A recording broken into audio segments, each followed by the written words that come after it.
live in the dungeon. This is the Dream Warrior Review. I'm Kurt Thomas. I'm Miq Strawn.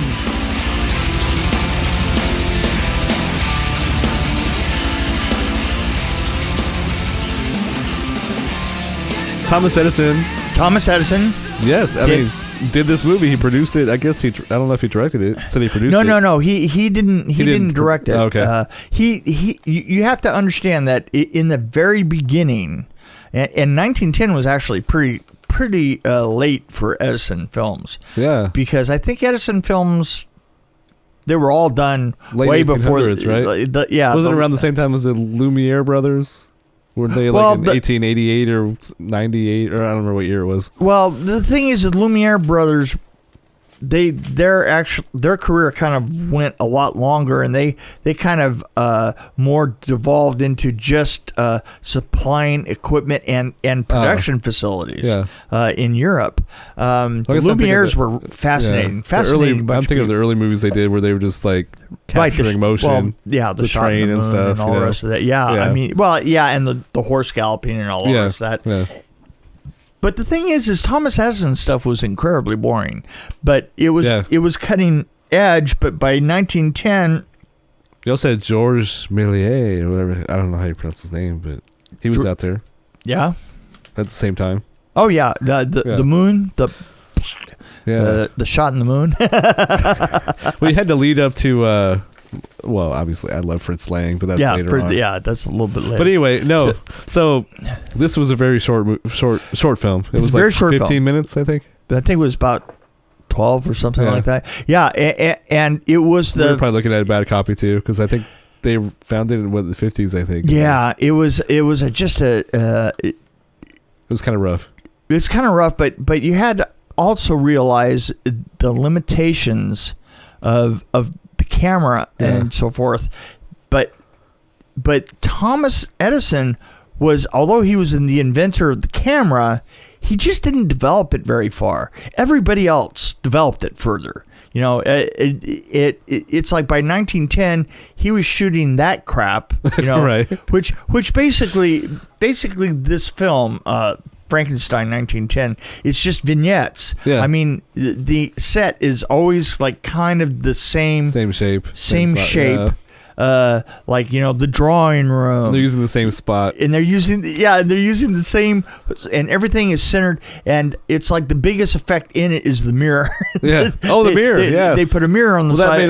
That gave you two different angles. Yeah, and it gave you two different angles. Yeah. And there was no cutaway. There were no cutaways. There was no close-ups.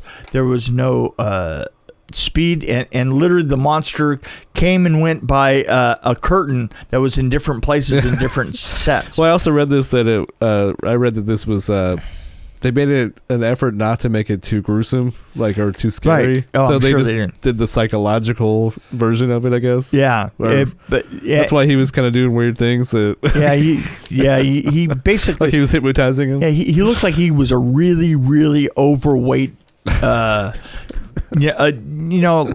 of like if you'd taken Big Bird and painted him with black spray paint. Yeah, that's how he looked like. That's kind of what he looked like. Yeah. It was pretty terrible. But it was interesting to see. And this is on Amazon Prime, by the way. You just look up Frankenstein 1910 if you're curious about it. Yeah. But and the thing is how far it moves to what year was 31, wasn't it? Yeah, 1931. 1931. Oh, which actually. So here's a fun fact. This is 21 years later. So Frankenstein in 1931 would never have happened if it wasn't for another film. Dracula. So basically 1930 Universal Studios was they lost $2 million or something. They lost a whole bunch of money. That's right. So Dracula went out there and it made $700,000 in a week or something. So they decided to start making more horror, and Frankenstein was on the list. Right, Frankenstein came up, I'm a huge Dracula. I love Dracula. You're a Dracula fan. Yeah, now Bela Lugosi. Are you a Nosferatu? Yes. Fan? Yes. Oh yeah. But Bela Lugosi did a really good job, I thought, and the way they shot Dracula was amazing. Have you ever seen the Mexican version of Dracula? No. It's supposed to have been shot. Is this like the Spanish or Italian Spider-Man? No. This was shot on the same sets at the same time. Oh, really? Okay. It was like they took over the sets at night. Oh, wow. and it's very famous, and it's maybe we should do like the Spanish Dracula and the Dracula as one episode. I think that we should. That'd be fun. I think that we absolutely should, because there's a lot of people say that the Mexican Dracula was actually better and more moody and than the American one. I guess I like vampires. Yeah, well, I never got into Frankenstein so much. So but anyway, 1931 Frankenstein. 1931 Frankenstein. We're back on this. What a film. Yeah. Oh my gosh. I actually hadn't seen it for a really, really long time. I hadn't seen it since I was a kid, and well, actually, I probably watched it in the 80s a couple of times. Boris Karloff. But it used to be on TV all the time. Yeah. The thing is when I was growing up, TV was a great dumping place for running old films, because it's the only thing you could do with them. Well, this is a weird thing about, I guess, for me, because they were still showing Dracula and Frankenstein when I was a kid. Right, yeah. But it's like things have changed now with like the internet and all this. Oh, yeah. I don't think it's completely different. people in their 20s probably have no idea what this is even like. Oh, yeah. Black and white. And in black and white, the sound, everybody acts, kind of like that very and we stilted, had a bad version of it. And we had a terrible version of it. I need to buy we this really one. did. Yeah. But man, what an amazing film. I mean, it just absolutely blows you away. The sets were amazing. We actually saw the version how the director wanted it, because there were some scenes that were cut out when they first released it. Oh yeah? Like, so the original ending was supposed to be really dark and like end when the windmill was on fire. So Dr. Frankenstein died. Yeah, right. And the windmill was on fire, and then they rolled credits. Right. So we saw like the extended version that they made a happier version, I guess. Right, yeah. And then there were a couple scenes like, happier. where he threw the girl in the river. They cut that out originally. Right, they did. You know what? I thought that. Yeah. Because I didn't remember that either. I was like, I had to look it up. Oh, so you looked it up? And, because I was like, I don't remember her throwing her in the river. And then there's another a line where he said, "It's alive, it's alive." He said, right. "Now I know what it feels like to be God." Right. They cut that out. Oh, okay. And this is like pre-code, I guess. So it's weird. Yeah, this is. I mean, I don't want to get into the Hays Code and all the other stuff. The Hays Code was right around here. I mean, well, this was like there was a spot where they didn't have. I guess they didn't have the code. They weren't following code for like years before that. I need to look at that more. But the code came in. So some of the directors were ignoring it. The code actually, the Hays Code came in at the very end of I don't remember my history. I learned all this stuff, but I don't remember it. Of the talkie. Yeah. Not the end. When they first started talking. When they first started talking, the Hays Code was already there. Okay. And well, this said it was when I looked it up, it was like pre-code. I don't know if that's correct or not. Yeah, I don't know about that. I don't think it is. Anyway, so if somebody knows, I know Ned probably does. He said, "Yeah, well, know it all. He'll get back to us. I'm sure." Anyway. Hello, my name is Franklin Needlemeyer. I am an expert in film history.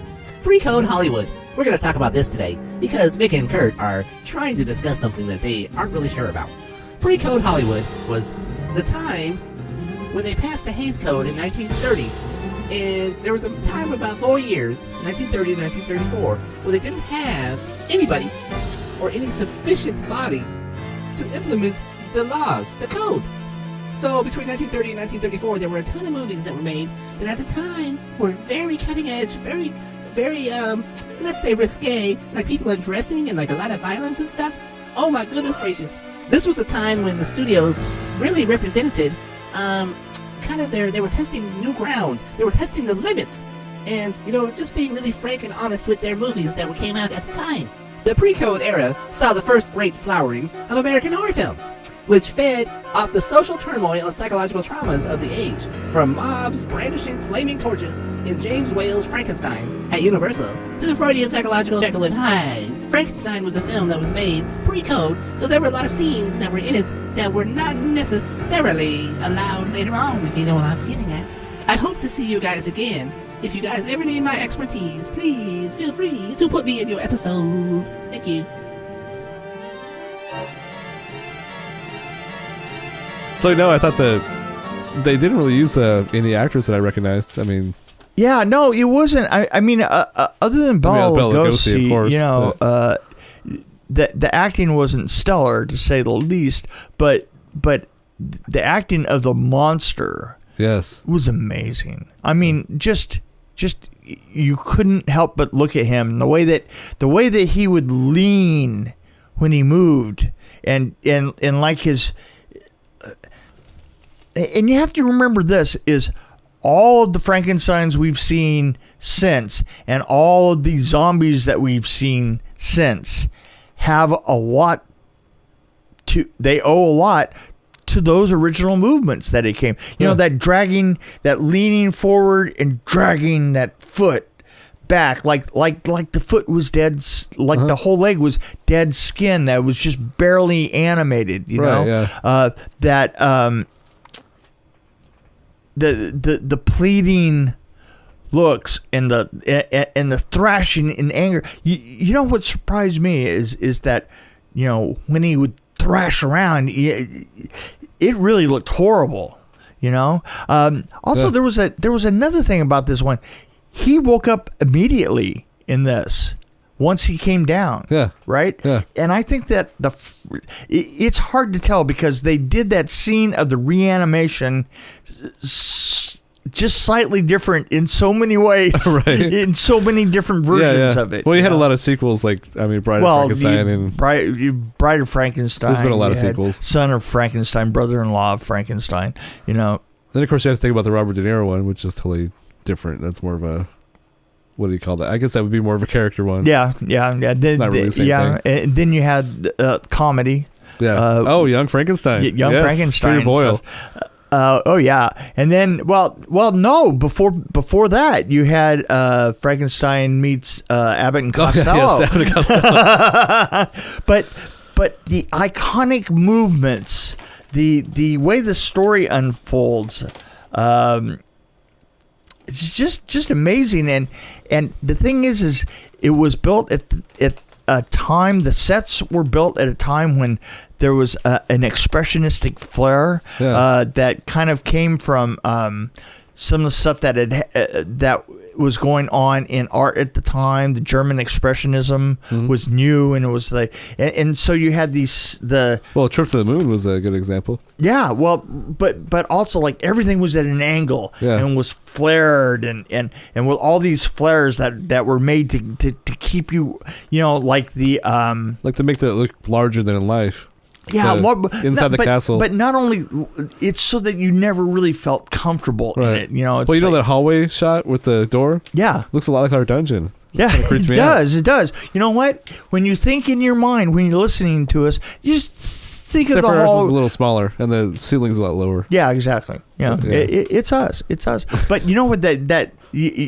Building that staircase, that little part that's in front of the staircase, and you saw all these walls just jutting off in all the different directions. I love how the staircase doesn't have a railing too. Yeah, and then there's that jagged ceiling, part that comes across.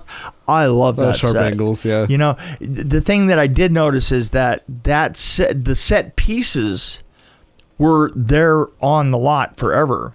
I mean, literally they used the same set pieces for Bride of Frankenstein and Son of Frankenstein, but the set walls themselves were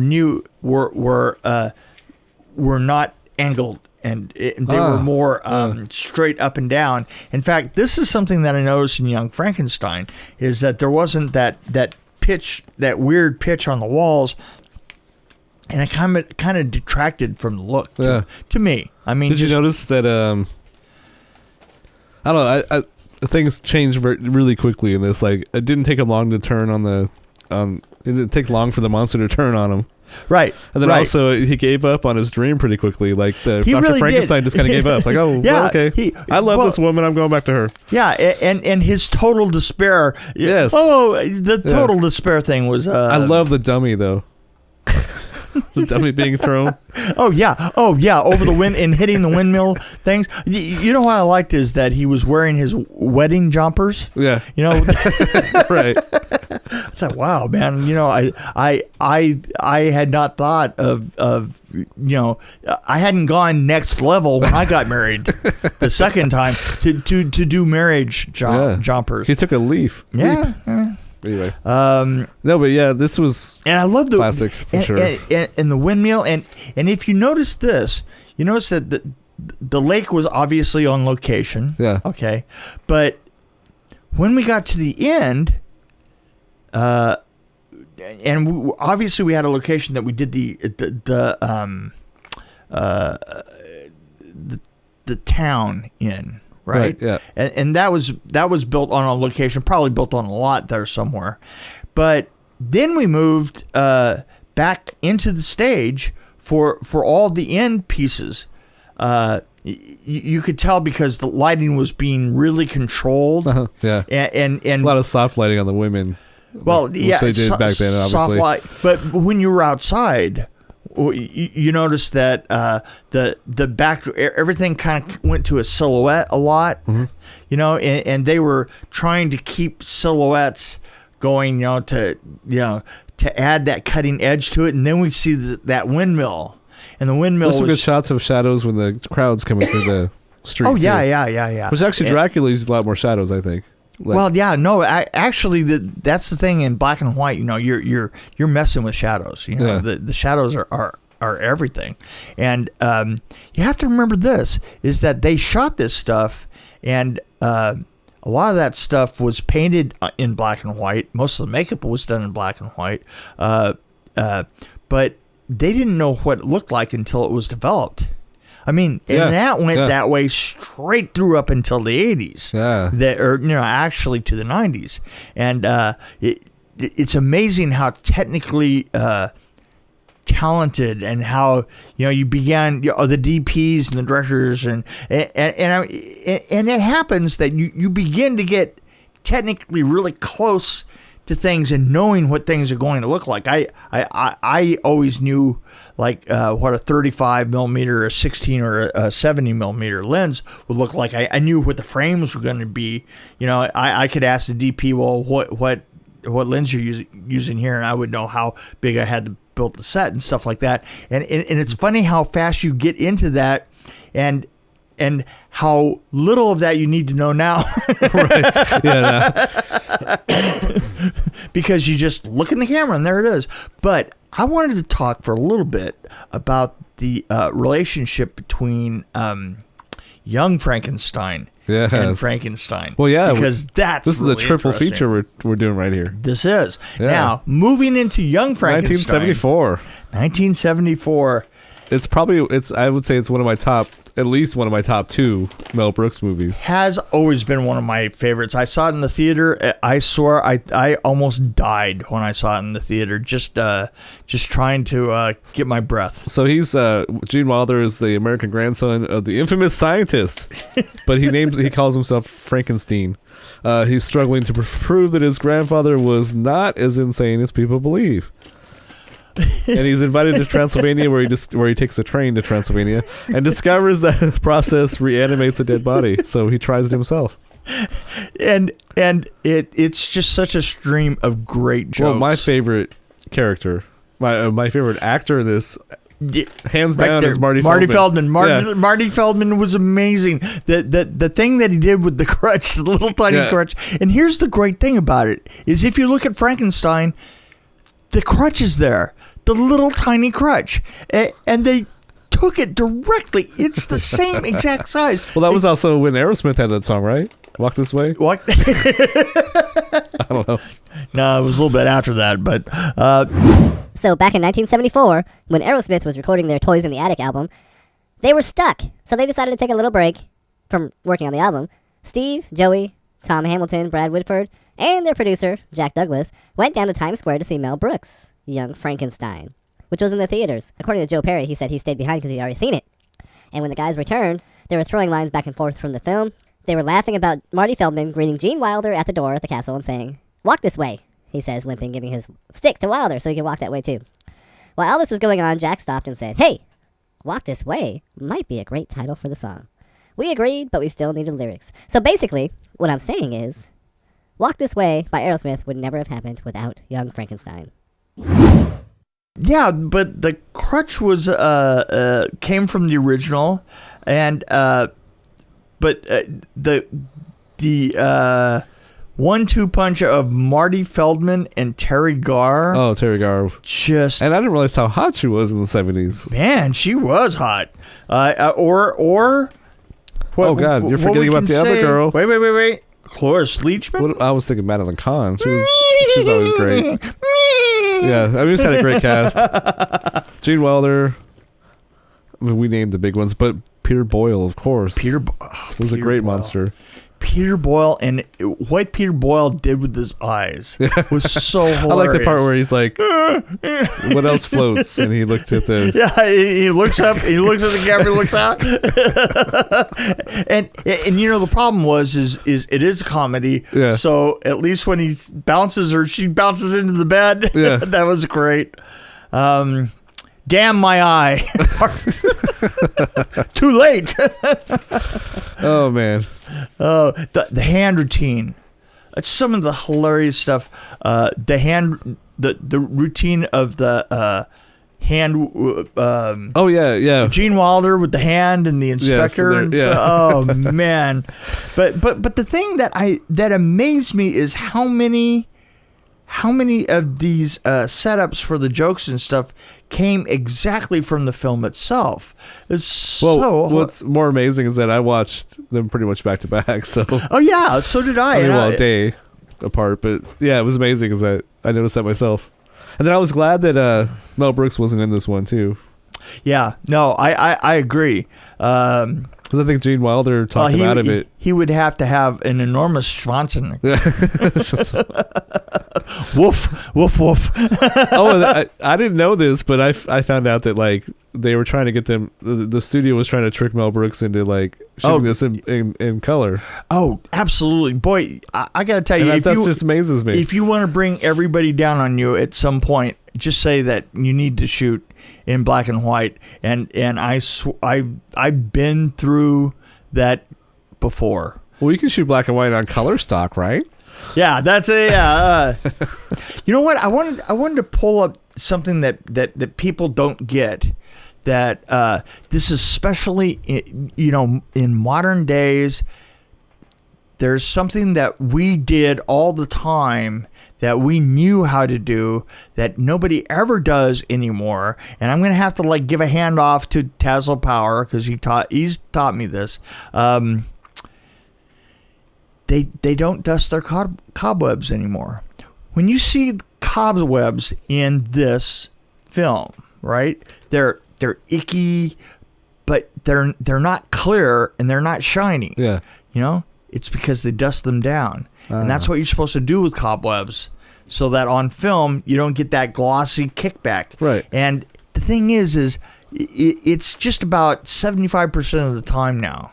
I see cobwebs that are just super highly gloss. You know, it's because like Halloween decorations. Like Halloween decorations, yeah. And they just looks terrible that way. So I want to tell you something kind of funny. This is a brain depository story in real life. Right. In real life. Story time. Story time with Story Time with Miq. Story time with Miq. Story Time with Miq. Story time with Miq. Story time with Miq. Story time with Miq. Uh-oh. A friend of mine, Regina, no last names. You can take care of it in post. Yeah. So Regina, she calls me up probably about 7 years ago, and she had finally quit her job, being an editor with this medical magazine, and she was out looking for a job, and she calls me up and she describes her new job, and it was so cool. She was a brain collector for the brain trust. The literally the government collects brain tissue. and if you donate your brain to and I forget the name of it, but it's literally, she would then go and talk to the people that to talk them out of the brain, and she would bring it back, and that was her job for at least 2 years. She was just transportation. And she went all over the United States on flights, carrying brains on flights. Wow. which is just yeah. And one thing I might back to the film again, Abby Normal. Yeah, Abby Normal. Abby Normal with the brains and stuff, and he breaks them. That scene is exactly the same in Young Frankenstein as it is in the original Was there a mirror in the original Frankenstein? I forgot what it was. Lightning. Yeah, lightning. But I don't remember. I like how he got scared by his own reflection. Yeah, I think. Well, Young Frankenstein. Yeah, I think that's the only bit was the mirror that went a little bit further. So anyway, Regina was telling me the story about going out to Louisiana and driving across one of those bridges, causeways, causeways of the stormy night, the bridge out in the middle of nowhere, and getting on this little island, and there's just this shack here, and this dead woman is in the shack is literally, she's in the body right next. Her body's right next door to like the sheriff's office, which is another shack. Right. And she has to, and she's taking the brain, and the lightning is coming in like this. Oh wow! And she was literally called me from there saying, I feel like I'm in a horror film because I'm about ready to go back over the bridge after putting the brain in the trunk of my car, of my rented car. With lightning. With lightning and rain just pouring down. She goes, talk to me so that I don't have to feel like I'm in the middle of a horror film. Did she have a hump on her back? You called me? You called me. Right. Did she have a hump on her back? Not necessarily, no. Okay. But you know what? You can only get so far in real life. So then that became her joy for the brain depository to literally, and then they like cut them up into slices or send them to whoever needs a spare brain. Wow. Obviously, Donald Trump didn't get one. That sounds like a hard job. It was. I remember that was because the thing is she's also talking the people into doing the wishes. Yeah. For the person who signed her brain over, which was often quite a surprise to the people. Right. Well, we're going to remove his brain before we bury him, and I was like, really? That's what he wanted for the United States Brain Depository. Okay, interesting stuff. It's like those football players that are doing that. Yeah, well, to study concussions. Well, exactly. There you go. At least there's a purpose. So anyway, I really, really like the windmill, and the body bouncing. Yeah. The burn. It's such a great dummy. Such a dummy. Yeah. And Frankenstein going down in the fire and stuff. It was just absolutely. Are we back to Frankenstein now? Yeah, we are. Oh, okay. We're done with the brain. I was like, wait, what happened to Young Frankenstein? Oh, well, Young Frankenstein, just hilarious. It's hard. You know what? I transposing them in my head. Well, I kept, when you were talking about the monster, when we were talking about 1931 Frankenstein, right, and the way he moved, I was picturing Peter Boyle in my head. I was trying to get that out of my head, but he did such a great job. Oh, he did doing the moves. Oh yeah, but he did it a little funnier though. I don't know. I can't really explain that, but it made me laugh when he did it. And the end was great. And then later on, he's in Everybody Loves Raymond. Later on, that's just weird. But right, it's like he was quite a bohemian dude. Yeah. He really was. Well, I like his voice. It's like kind of especially for this movie, it was really interesting. So let's see if I had any notes. This is Boyle's eyes are amazing. You're a big mute. You're an incredibly big mute. Who was the old man? Who played the old man in the shack? The old blind man. Gene Hackman. Gene Hackman. Yes. Wow. Because I immediately thought of Superman 4 when I saw him. Really? Did you? No, it's weird because I like Superman movies, but so Gene Hackman is he's a good actor. What was that? Oh, Wolfenstein. What was that thing in the opening credits? It said something about based on the characters of the novel Frankenstein by Mary Wollstonecraft Shelley. I like how they just changed stuff around to make it. Oh yeah, this is one of the most brilliant comedies that's ever done. Totally, definitely. No, it's Mel Brooks, one of his best works. Oh, it's absolutely one of his best works. The dancing scene. To this day, still just cracks me up. I swear, I had to. We were watching a really horrible copy of this. Yeah, young Frankenstein was very hard. I found all I could find was a terrible copy. I surprised myself and I said, I think I own that. And then I was like, oh, I don't. Yeah, why don't I? Yeah, we were both going, look, why don't we own? I have Blazing Saddles and Silent Movie, and I mean. Well, the thing is I finally had to go. I had to get out of it, and I had to go to YouTube, and I had to find a clean copy of just the dance sequence. Yeah. Oh, the bookcase bit. Yeah, you know what's great is they took something like the bookcase bit that's been done in every Scooby-Doo since. And even before that, and they made it hilarious. Oh, it was awesome. Oh my gosh, it was so good. Did you know that the shifting hump was actually ad-libbed? Really? Yeah. Werewolf. Werewolf. He had been moving it back and forth for several days, and then finally the cast noticed it, and they pointed it out. It seems like it'd be a fun set to work on. Marty would be nuts. Yeah. I mean, just absolutely. Well, crazy, I saw something where it was an interview with Mel Brooks. I only read half of it, but that's where I got the information about. I think he died really young. Yeah, he was laughing through the whole thing. Gene Wilder was laughing. Oh, I'm absolutely Gene Wilder sure. just died recently, didn't he? Just recently, yeah. So here's where the rubber meets the road. So we have 3 films. Yes. And how about Frankenstein 1910? Terrible. I don't know if everybody should see it. I think if you're obsessed with movies, absolutely no, you should see it. You should see it because it's there. It's history. It's history, and it's only 15 minutes. And yeah, it's 15 minutes, and it shows you the limitations. Yeah. And the thing is. Also, look at the producer. It was Thomas Edison. He was just trying to get stuff out there. Yeah. At the very beginning, I don't think that he really knew what to do with it, even when he got it. Wasn't it lost for a while? But I think it was lost in the 50s, and then they kind of restored it. It felt like it was built, built by a guy. Yeah. Basically. Really, it felt like it was built no by a guy. heart there, really. I wouldn't even put a 0.5 on that. Yeah. That was just terrible.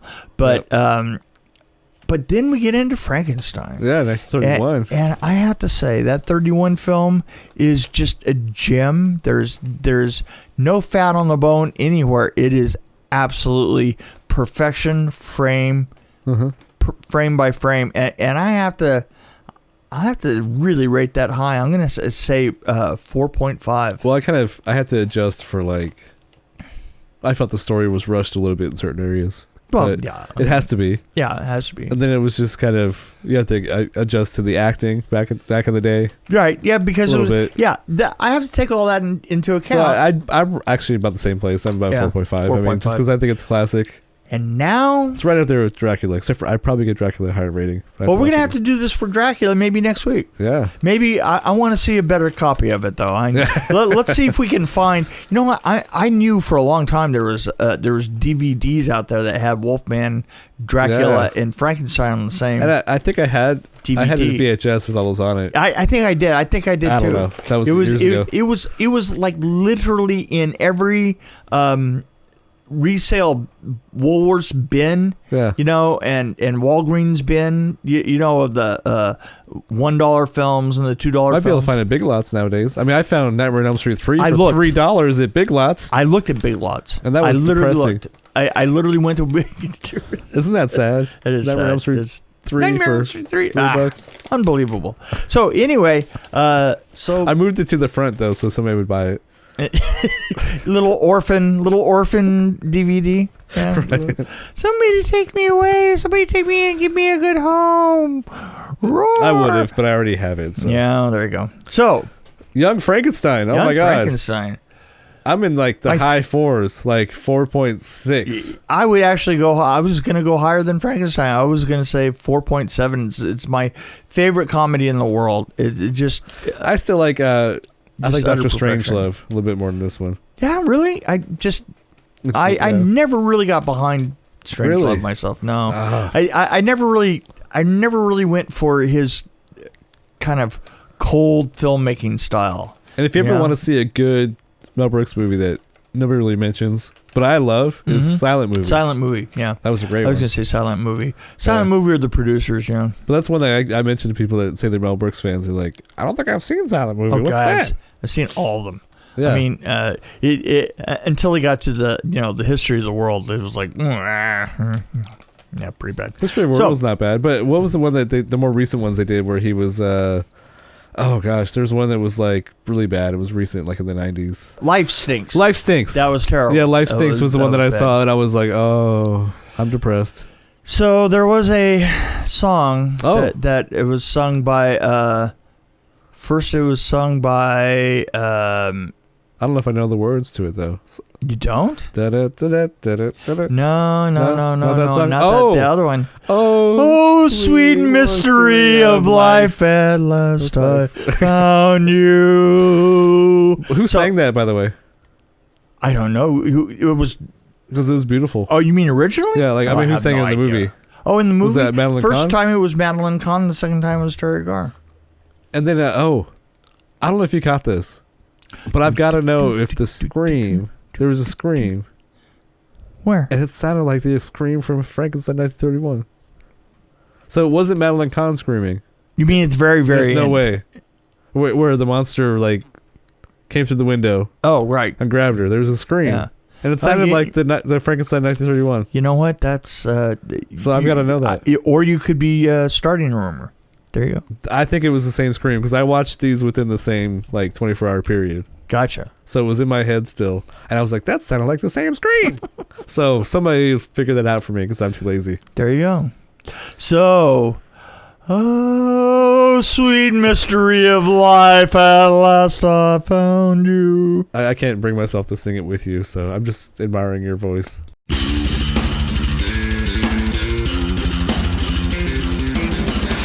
Thanks for joining us on the Dream Warrior Review podcast. Don't forget to tell your friends about us, follow us, and, of course, like us. We can be found on Podbean, which is an amazing app, YouTube, Stitcher, Alexa on any pod, iTunes, Google Play. We're on Twitter as well, at DW Review, and, of course, Facebook. You can find us there. You can also email us at dreamwarriorreview@gmail.com.